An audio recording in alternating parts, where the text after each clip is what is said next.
عورت کی خوبصورتی کو کھیرے کا رس چار چاند لگا دیتا ہے۔ کھیرے کے رس میں لیموں نچوڑ کر چہرے پر مساج کیا کریں۔ ٹماٹر کھاؤ، چہرے کے داغ دھبے کم ہو جائیں گے۔ کیلے کے چھلکے ہونٹوں پر مسلنے سے ہونٹ سرخ ہو جائیں گے۔ ہری مرچ ایسی سبزی ہے جو عورت کو روزانہ کھلائی جائے تو عورت کے جوڑوں اور پٹھوں اور جسم کے تمام دردوں کے لیے بہت مفید ہے۔ ایک ساتھ بہت زیادہ کھانا مت کھائیں۔ ورزش کریں۔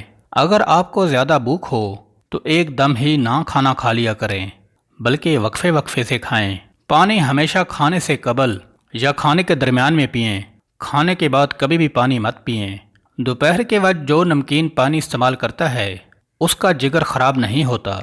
جن لوگوں کو نیند بہت زیادہ آتی ہے وہ جامن کا استعمال کیا کریں، اس سے نیند میں کمی واقع ہوتی ہے۔ دودھ میں تھوڑی سی ہلدی شامل کر کے پی لو، سانولا رنگ گورا ہو جائے گا۔ ٹی بی کے مریضوں اور دبلے پتلے لوگوں کے لیے کھجور کھانا آب حیات ہے۔ آٹے میں ہلدی اور دیسی گھی ملا کر چہرے پر لگا لینے سے چہرے کی جھریاں ایک دن میں ختم ہو جاتی ہیں۔ اگر آپ کو بلڈ پریشر کا مسئلہ ہے تو نہاتے وقت جسم پر زیتون کے تیل کی مالش کر لیا کریں۔ پیٹ میں ہر وقت گیس رہتی ہو تو میتھی کے بیج کھا لیا کریں۔ پیاز کا پانی چھاتی اور گلے کی بلغم خارج کرتا ہے۔ رات کو بالوں کو باندھ کر مت سوئیں، اس سے بالوں کی جڑیں کمزور ہو جاتی ہیں اور بال گرنے کا مسئلہ بھی ہو سکتا ہے۔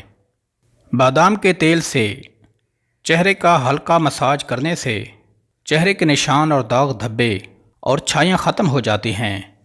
اگر آپ کی کھانسی آپ کے قابو نہیں ہو رہی تو اپنے ہاتھوں کو سر کے اوپر اٹھا لیں، ایسا کرنے سے کھانسی رک جاتی ہے۔ معدے کی کمزوری کا مسئلہ ہو تو بکری کے دودھ میں ساگو دانہ پکا کر کھا لیں۔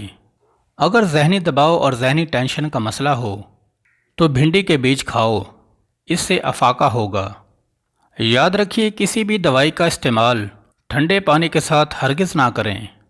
اپنے معدے کی حفاظت کریں، اپنے کھانے پینے کی روٹین اچھی کریں اور کھانے کے بعد فوراً کبھی بھی نہ سوئیں۔